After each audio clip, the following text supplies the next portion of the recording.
My name is Sarah Michelle Carter, and at 38 years old, I thought I understood what unconditional love meant. I had endured 7 years of marriage to a man who treated me like his personal maid, while my parents praised him as the perfect husband. Then came that devastating Sunday dinner when my mother Linda looked me straight in the eye and declared, "You're a complete failure as a wife, Sarah. No decent man will ever want you after this mess you've created." Before we jump back in, tell us where you're tuning in from, and if this story touches you, make sure you're subscribed, because tomorrow, I've saved something extra special for you. What she didn't know was that I had already met Mike Carter, the man who would show me what real love looked like. As my parents delivered their crushing verdict on my worth as a woman, Mike was at home preparing a surprise dinner, excited to celebrate our 6-month dating anniversary. 20 years later, as I stood in the Riverside Community Center surrounded by 200 friends and family celebrating our marriage milestone, I watched my parents sitting in the corner, finally understanding they had been wrong about everything. But getting to that moment required me to rebuild my entire sense of self-worth from the ground up. Growing up in Riverside, Ohio, I was raised to believe that a woman's greatest achievement was becoming a good wife and mother. My parents, Linda and Bob Thompson, had what everyone in our small town considered the ideal marriage. Dad worked at the Ford plant for 37 years, while Mom managed our household with military precision. Every Sunday after church at St. Mary's Catholic, our family would gather around the dining room table in our modest home on Maple Street, where Mom would serve pot roast and remind my sister Rachel and me about the importance of finding good husbands who could provide for us. "Marriage is a sacred commitment," Mom would say while passing the mashed potatoes, her voice carrying the weight of absolute certainty. "A good wife supports her husband's dreams, keeps a clean house, and never complains about her circumstances. That's how you build a life that lasts." Dad would nod approvingly while cutting his meat, occasionally adding his own wisdom about how women who worked outside the home were neglecting their primary duties. I absorbed these lessons completely during my childhood in the 1980s and early 1990s. While other girls in my high school class talked about college and careers, I dreamed about my wedding day and the beautiful family I would create. I graduated from Riverside High School in 1998, with decent grades but no real plans beyond finding the right man to marry. My parents were thrilled when I enrolled in the early childhood education program at Riverside Community College, seeing it as perfect preparation for motherhood, rather than a serious career path. During my second year of college, I met Bradley Thompson at a church youth group social event. Brad was 24, 4 years older than me, with sandy brown hair and an easy smile that made all the girls in our group giggle nervously. He had just started working as a supervisor at a local manufacturing plant and drove a shiny red pickup truck that he kept immaculately clean. When he asked me to go to dinner at Murphy's Diner after our Bible study session, I felt like I had won the lottery. Our courtship followed exactly the pattern my parents had always described as proper and wholesome. Brad would pick me up promptly at 7 o'clock for our Saturday night dates, always coming to the door to shake Dad's hand and compliment Mom on how nice the house looked. We would go to dinner, maybe catch a movie, and he would have me home by 10:30 without fail. He was polite, clean-cut, and ambitious in exactly the ways my parents valued.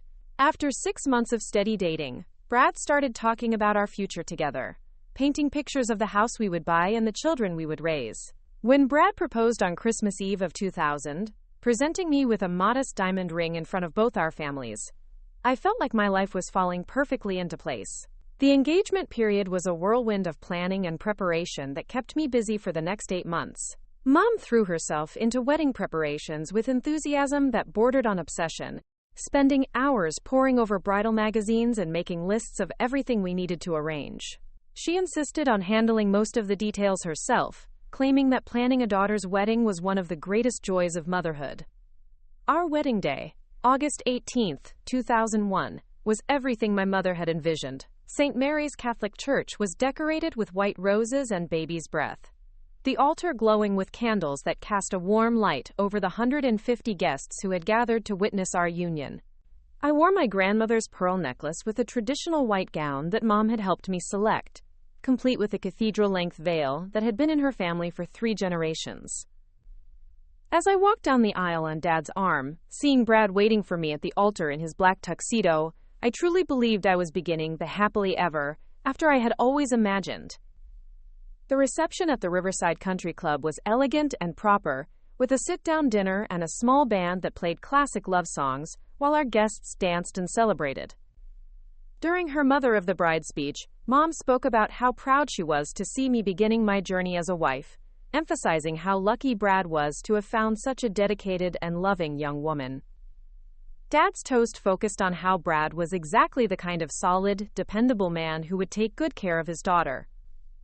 As we cut our wedding cake and fed each other small bites while everyone applauded, I felt surrounded by love and support from our entire community.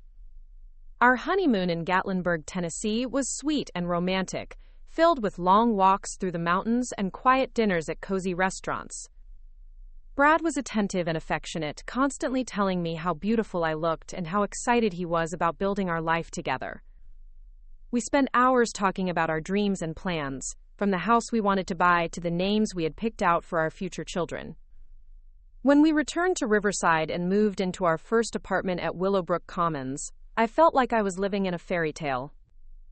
The first year of marriage was an adjustment period that I approached with determination and optimism.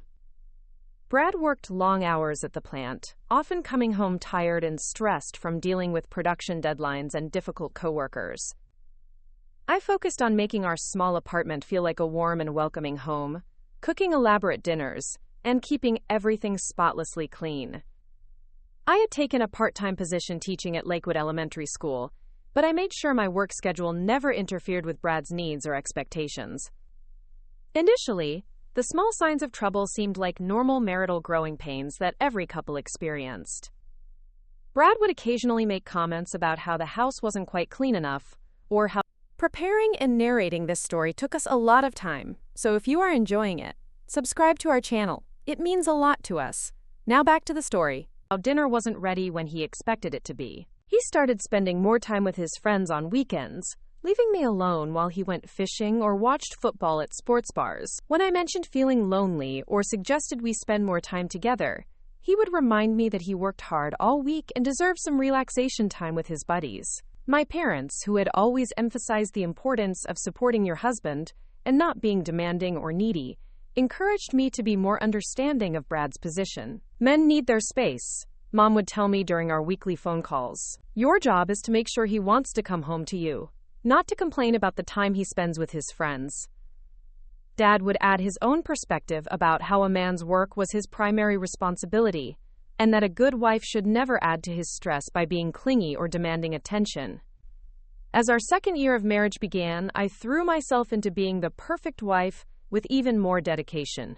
I enrolled in cooking classes to improve my culinary skills, learned to manage our household budget with precise attention to detail, and made sure Brad never had to worry about mundane domestic tasks. I ironed his work shirts until they were perfectly crisp, packed his lunches with care, and had dinner ready on the table exactly when he walked through the door each evening. My life revolved entirely around anticipating and meeting his needs. When friends from college would call to catch up, they often commented on how different I seemed from the outgoing, independent girl they remembered from school. Some of them were building careers, traveling, and experiencing adventures that sounded exciting and fulfilling. But I dismissed their concerns, reminding myself that I had chosen the path of marriage and commitment while they were still figuring out their lives. I believed that my dedication to being a good wife was something to be proud of, not something that was limiting my potential. The cracks in our marriage foundation started becoming more visible during our third year together. Brad's criticism of my housekeeping became more frequent and harsh, often delivered in a tone that made me feel like a child being scolded for poor performance. He would run his finger along surfaces looking for dust, check the refrigerator organization, and point out any perceived deficiencies in my domestic management. When I tried to explain that I was doing my best while also working part-time, he would remind me that plenty of women managed to keep perfect houses while holding full-time jobs. Our social life increasingly revolved around Brad's preferences and friendships, with my own relationships gradually fading away. He would make subtle comments about my friends being bad influences, or suggest that married women should focus on their families rather than maintaining old friendships. Gradually, I found myself declining invitations and making excuses when former classmates reached out, until eventually they stopped calling altogether. My world became smaller and more isolated, centered entirely around the rhythm of Brad's schedule and expectations. The financial stress of trying to buy our first house added another layer of tension to our relationship. Brad had strong opinions about every aspect of the home buying process, from location to price range to the specific features we needed. He dismissed my preferences as impractical or unrealistic, often making major decisions without consulting me, and then expecting me to go along with his choices. When I expressed frustration about feeling excluded from important decisions about our future, he would accuse me of being ungrateful for all his hard work to provide for our family. By our 4th year of marriage, I had begun to feel like I was walking on eggshells constantly, never sure what might trigger Brad's displeasure or criticism. The spontaneous affection and easy conversation from our dating days had been replaced by a careful dance of me trying to anticipate his moods and needs, while he seemed increasingly dissatisfied with everything I did. Simple conversations about daily life often turned into lectures about how I could be doing things better or more efficiently. The breaking point came during a particularly difficult period, when Brad lost his job due to company downsizing. Instead of pulling together as a team to navigate the challenge, the stress brought out the worst aspects of our dynamic. Brad's criticism became more constant and cruel, often focusing on personal attacks about my intelligence, appearance, and capabilities. He would spend entire days on the couch watching television while expecting me to maintain the household, work extra hours at school, and somehow also provide emotional support for his job search efforts. When I suggested that he might consider helping with housework or cooking while he was unemployed, Brad exploded with rage that shocked me with its intensity. He accused me of being unsupportive and demanding, claiming that a real wife would understand that a man's job search was equivalent to working full-time, and that domestic duties were my responsibility regardless of our circumstances. The argument escalated to the point where he began calling me names and questioning my worth as a woman and a wife. That night, lying in bed next to my sleeping husband while tears rolled silently down my cheeks, I began to wonder if this was really what marriage was supposed to feel like. The fairy tale I had imagined seemed impossibly far away from the reality of constant criticism, emotional isolation, and the gradual erosion of my self-confidence. But every time I considered whether something was wrong with our relationship, I would remember my parents' teachings about commitment, sacrifice, and the importance of working through difficulties rather than giving up when things got hard. The next morning, I called my mother to talk through my feelings and hopefully get some perspective on our marital problems. Instead of the comfort and support I desperately needed, Mom's response made me feel even more alone and confused. She listened to my description of Brad's behavior, with what seemed like disapproval directed at me rather than concern for my well-being. Her advice was to pray more, try harder to be the wife Brad needed, and remember that marriage required sacrifice and selflessness from women especially. "Sarah," she said in the patient tone she used when explaining something she felt should be obvious, "every marriage goes through difficult periods. The women who succeed are the ones who focus on supporting their husbands instead of dwelling on their own needs. Brad is under tremendous pressure right now, and your job is to make his life easier, not add to his stress with complaints and demands." Her words felt like a door slamming shut on any hope I had of finding understanding or validation for the pain I was experiencing. As I hung up the phone, I realized that I was truly alone in trying to figure out whether my marriage was normal and healthy or something darker and more troubling. The isolation I felt was overwhelming, made worse by the knowledge that the people who were supposed to love and support me unconditionally were instead reinforcing the idea that my unhappiness was my own fault for not being a good enough wife. The turning point in my understanding of what I deserved came through the most unexpected source: my students at Lakewood Elementary School. During the spring semester of our 5th year of marriage, I was assigned to teach a combined 3rd and 4th grade class that included several children from difficult home situations. One little girl named Ashley caught my attention because she reminded me so much of myself at that age: eager to please, apologetic for taking up space, and constantly worried about whether she was good enough. Ashley's mother had recently gone through a messy divorce, and the little girl often came to school with stories about how angry her father would get when things weren't perfect at home. She would describe elaborate efforts to clean her room just right, or prepare snacks exactly how her daddy liked them, hoping to prevent the shouting matches that had become routine in their household.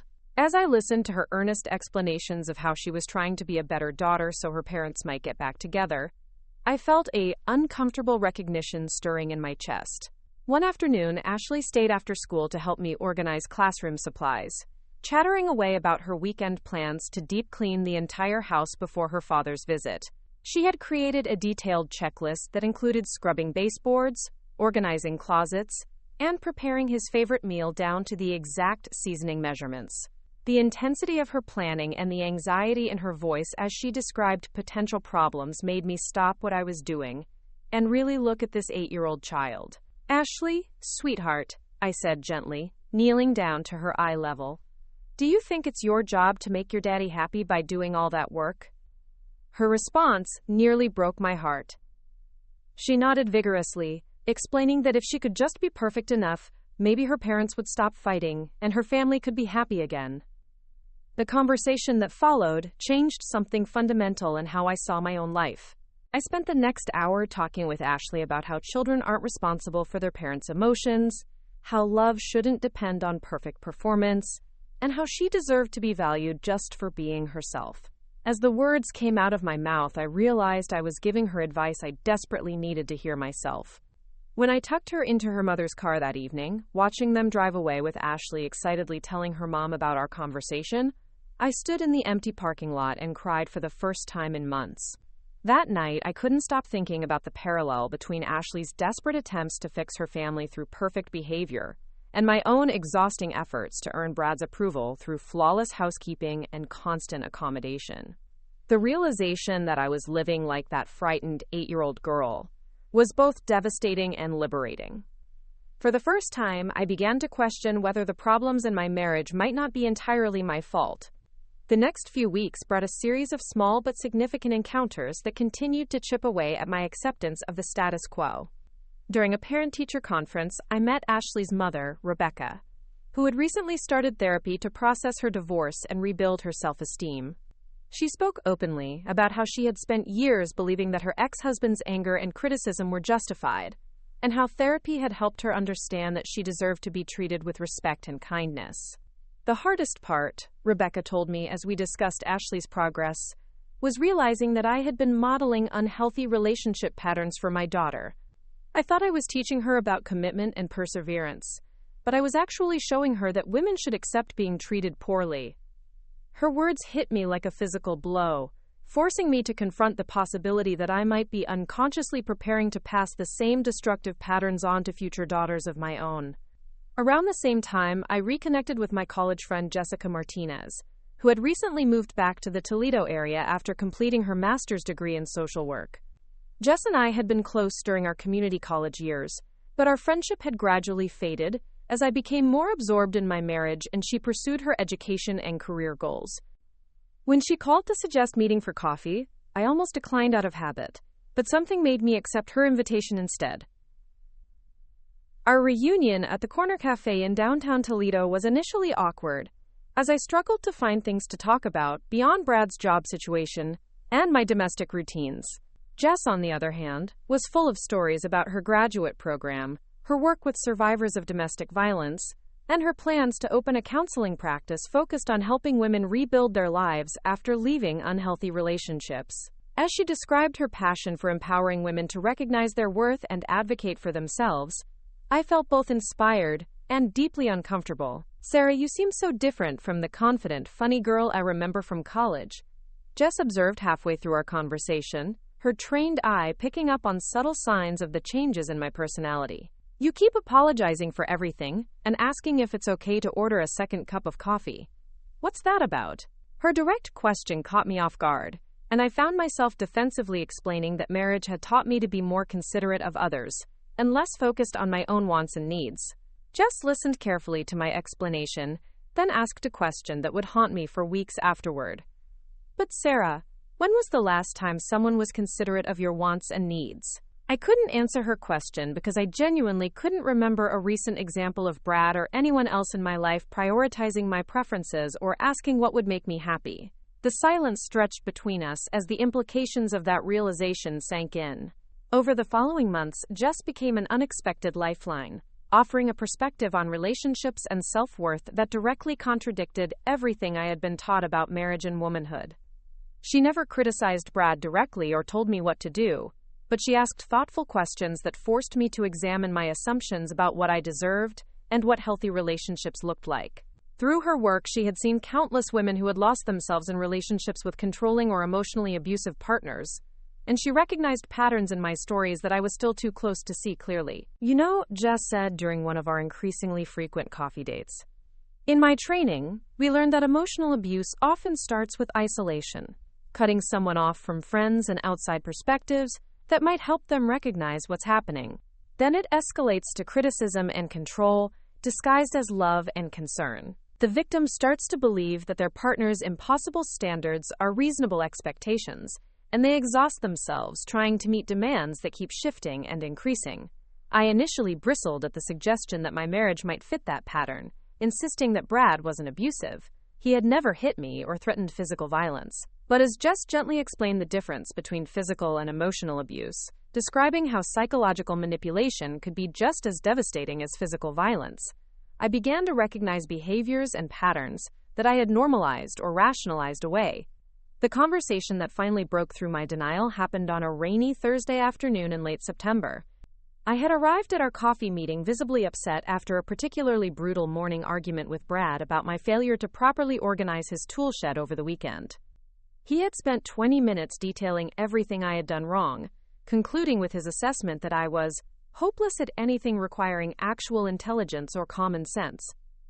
As I recounted the incident to Jess, trying to explain what I should have done differently to avoid Brad's anger, she interrupted me with uncharacteristic firmness. "Sarah, stop. Listen to yourself. You're describing a grown man having a tantrum because tools weren't arranged to his exact specifications, and you're taking responsibility for his emotional reaction as if you're his mother instead of his equal partner." She leaned forward, her voice gentle but urgent.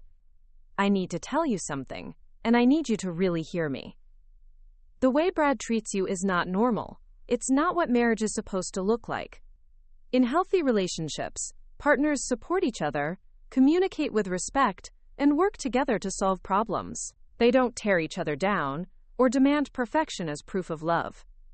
The dam that had been building inside me for months finally burst. Sitting in that small cafe, surrounded by the ordinary sounds of other people going about their normal lives, I cried years' worth of tears while Jess held my hand and validated feelings I had been taught to suppress and ignore. For the first time since my wedding day, I allowed myself to admit that I was desperately unhappy and that my marriage felt more like a prison than a partnership. That emotional breakthrough led to my first tentative steps toward getting professional help. Jess referred me to Dr. Patricia Hayes, a therapist who specialized in helping women recover from controlling relationships and rebuild their sense of self-worth. I was terrified to make that first appointment, convinced that seeking therapy was a betrayal of my marriage vows and a sign of weakness that would confirm my parents' worst fears about my character. Dr. Hayes was a warm, maternal woman in her 50s who had an uncanny ability to ask exactly the right questions to help me see my situation more clearly. Our early sessions focused on helping me understand the difference between normal marital challenges and the systematic erosion of self-esteem that had characterized my relationship with Brad. She introduced me to concepts like gaslighting, emotional manipulation, and trauma bonding that gave me vocabulary for experiences I had never been able to articulate. "Sarah," Dr. Hayes explained during one particularly illuminating session, "when someone consistently tells you that your perceptions are wrong, your feelings are invalid, and your efforts are inadequate, it creates a psychological dependency where you start to rely on their approval for your sense of reality. You've been trained to see yourself through Brad's eyes, instead of trusting your own judgment and intuition." Through months of therapy, I began to understand how my upbringing had prepared me to accept treatment that I should have recognized as unacceptable. My parents' emphasis on female submission and unconditional support for male authority figures had left me without the emotional tools to recognize or resist manipulation. The religious teachings about sacrifice and selflessness that had seemed so noble in theory had been twisted into justification for accepting cruelty and disrespect. One of the most powerful exercises Dr. Hayes introduced was having me write letters to my younger self, particularly the eager-to-please college student who had been so excited to become Brad's wife. As I wrote to that hopeful young woman describing the life she was about to enter, and the gradual erosion of her dreams and self-confidence, I felt a protective rage on her behalf that I had never been able to feel for my current self. The process of therapy also helped me recognize the toll that years of walking on eggshells had taken on my physical and mental health. I had developed chronic headaches, insomnia, and digestive issues that I had attributed to work stress or getting older. Dr. Hayes helped me understand that my body had been trying to tell me what my mind wasn't ready to accept, that I was living in a state of constant low-level fear and hypervigilance that was slowly destroying my health. As my understanding of healthy relationships evolved, I began to see my students and their families through new eyes. I noticed which children seemed confident and secure versus those who displayed the people-pleasing behaviors I recognized from my own childhood. I observed the interactions between parents during school events, recognizing the subtle signs of respect and mutual support in some couples, while identifying concerning patterns of control and dismissiveness in others. This new awareness extended to my teaching style as well. I became more intentional about creating a classroom environment where students felt safe to express their thoughts and make mistakes without fear of harsh criticism. I worked to build their confidence and independence, rather than training them to seek constant adult approval. In many ways, the classroom became a laboratory where I practiced the kind of supportive, encouraging interactions I was learning to value in my therapy sessions. The changes in my self-awareness inevitably began to affect my interactions with Brad, though initially in ways that increased rather than decreased the tension in our relationship. As I became less willing to automatically accept responsibility for his emotions and reactions, our arguments became more frequent and intense. Brad seemed to sense that something fundamental had shifted in my perspective, even though I hadn't yet found the courage to directly challenge his behavior or make any major changes to our dynamic. One particularly significant incident occurred during a dinner party we hosted for Brad's coworkers and their wives. I had spent days planning and preparing, determined to prove my worth as a hostess, and reflect well on Brad's professional image. Despite my careful preparations, Brad found multiple things to criticize throughout the evening. The appetizers weren't arranged attractively enough, I had forgotten to offer drinks quickly enough when guests arrived, and my conversation contributions weren't sufficiently intelligent or interesting. In the past, I would have internalized these criticisms and spent the following days analyzing my performance and planning how to do better next time. Instead, fortified by months of therapy and Jess's friendship, I found myself observing the evening from a different perspective. I watched how other husbands interacted with their wives, thanking them for their efforts, including them in conversations, and treating them as valued partners rather than staff members whose performance was constantly under review. When Brad cornered me in the kitchen after the guests left and launched into a detailed critique of my hostessing failures, something inside me finally snapped. Instead of the usual apologies and promises to do better, I looked him directly in the eye and said, "I worked incredibly hard to make this evening special for your colleagues, and I think I did a good job. If you're not satisfied with my efforts, you're welcome to handle the entertaining yourself next time." The shock on Brad's face was almost comical. In our 7 years of marriage, I had never directly challenged his right to critique and correct my behavior. His initial response was sputtering disbelief, followed quickly by anger at what he perceived as disrespectful defiance. The argument that followed was unlike any we had ever had, with me refusing to back down or accept blame for his disappointment, with perfectly reasonable hosting efforts. That night marked a turning point in our relationship dynamic, though not in the direction of healing or improvement that I had initially hoped for. Instead of prompting Brad to examine his own behavior or communication style, my newfound assertiveness seemed to trigger an escalation in his efforts to regain control and dominance. His criticisms became more personal and cruel, his demands more unreasonable, and his anger more explosive when I failed to respond with the immediate compliance he expected. The contrast between my growing sense of self-worth through therapy and friendship and the increasing toxicity of my home environment became impossible to ignore. I began to feel like I was living a double life, finding confidence and joy in my teaching work and my relationship with Jess, while returning each evening to a household where I felt diminished and under constant attack. Dr. Hayes helped me understand that my situation was actually quite common for women beginning to recognize and challenge unhealthy relationship patterns. When someone has been controlling another person through criticism and emotional manipulation, she explained, they often escalate their tactics when they sense that control slipping away. Brad's behavior is likely to get worse before it gets better, because he's fighting to maintain a power dynamic that has worked for him for years. This warning proved prophetic as our 8th year of marriage became increasingly difficult to navigate. Brad's job situation had improved. He had found steady employment with better pay and benefits, but instead of reducing the tension in our relationship, his professional success seemed to reinforce his belief that he was the valuable partner, while I was the deficient one who should be grateful for his continued tolerance of my shortcomings. The financial stability that should have been a blessing became another tool for control, with Brad making increasingly unilateral decisions about our money and future plans.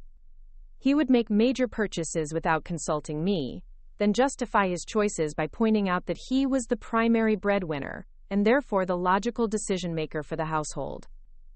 When I suggested that marriage should involve shared financial planning regardless of who earned more money, he accused me of being ungrateful and trying to control him.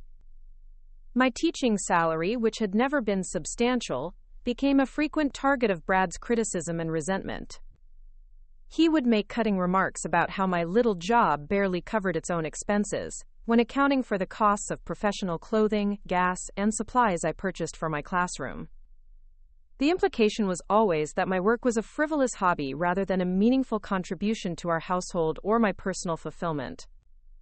During this period, my relationship with my parents became increasingly strained as well, though for different reasons than my marriage troubles.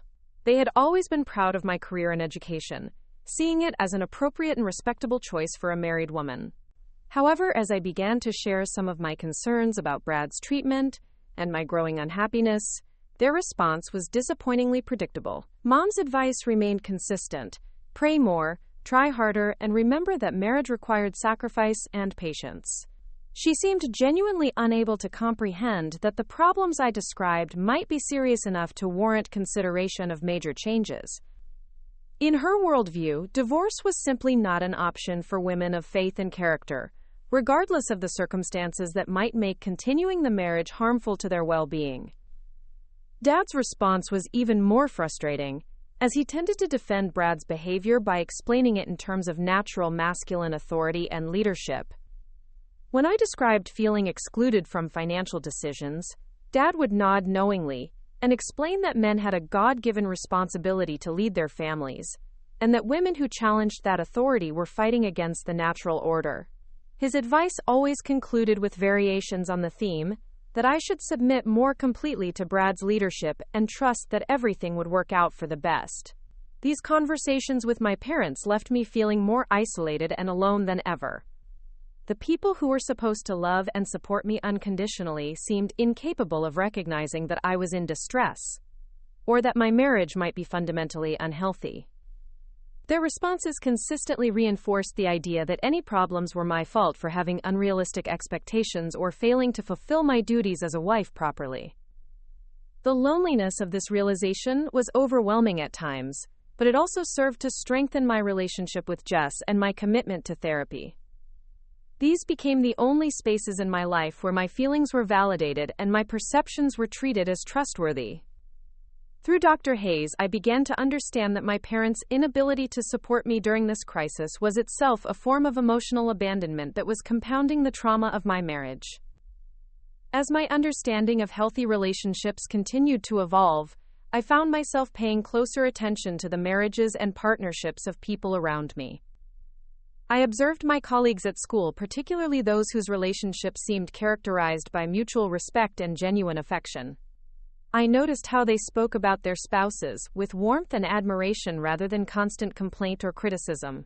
I watched how they made decisions together, supported each other's individual interests, and seemed to genuinely enjoy each other's company. These observations were both inspiring and heartbreaking, as they confirmed that the kind of partnership I had always dreamed of was possible, but also highlighted how far my own marriage fell short of those ideals. The contrast became especially painful during school's social events, where I would watch other couples interact with easy affection and communication, while Brad and I maintained the polite but distant facade that had become our public presentation. One evening at the annual school fundraising dinner, I found myself sitting next to Maria Santos, a fellow teacher whose husband owned a small construction business. Throughout the evening, I watched as they included each other in conversations, laughed at each other's jokes, and showed genuine interest in each other's work stories. When Maria's husband brought her a plate of dessert without being asked, simply because he had noticed she was enjoying the conversation too much to get up herself, I felt a stab of longing so intense, it nearly brought tears to my eyes. "You two seem so happy together," I commented to Maria during a quiet moment, hoping to understand their secret without revealing too much about my own situation. Her response was both simple and revolutionary. "We are happy. We genuinely like each other as people, you know? Even when we disagree about things, we still want to spend time together and hear each other's thoughts." The idea that spouses should actually like each other as people, beyond just being committed to the institution of marriage, was almost foreign to me. I realized that I couldn't honestly say that Brad and I enjoyed each other's company, or that we were genuinely interested in each other's thoughts and experiences.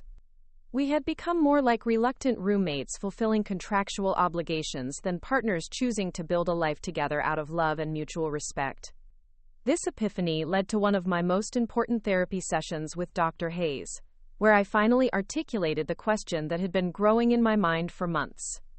Is it possible that Brad and I are just fundamentally incompatible, regardless of how much work I put into trying to be a better wife? Dr. Hayes' response was characteristically thoughtful and non-directive, but she helped me explore the possibility that some relationship problems couldn't be solved through individual effort or behavioral changes. "Sarah," she said carefully, "you've spent months learning to recognize and articulate your needs, working on communication skills, and developing healthier boundaries. But relationships require two people who are willing to grow and change together. If one person is doing all the emotional work while the other person refuses to examine their own behavior or contribution to the problems, then the relationship dynamic can't really change." This conversation marked the beginning of my seriously considering the possibility that ending my marriage might be the healthiest choice for both Brad and me. The idea was terrifying, not just because of the practical challenges it would present, but because it meant acknowledging that the life I had spent 8 years building was fundamentally flawed and unsustainable. The thought of disappointing my parents, facing the judgment of our church community, and starting over as a divorced woman in my late 20s felt overwhelming. But the alternative, spending the rest of my life in a relationship that was slowly eroding my sense of self-worth and preventing both Brad and me from becoming the people we were meant to be, had begun to feel even more frightening.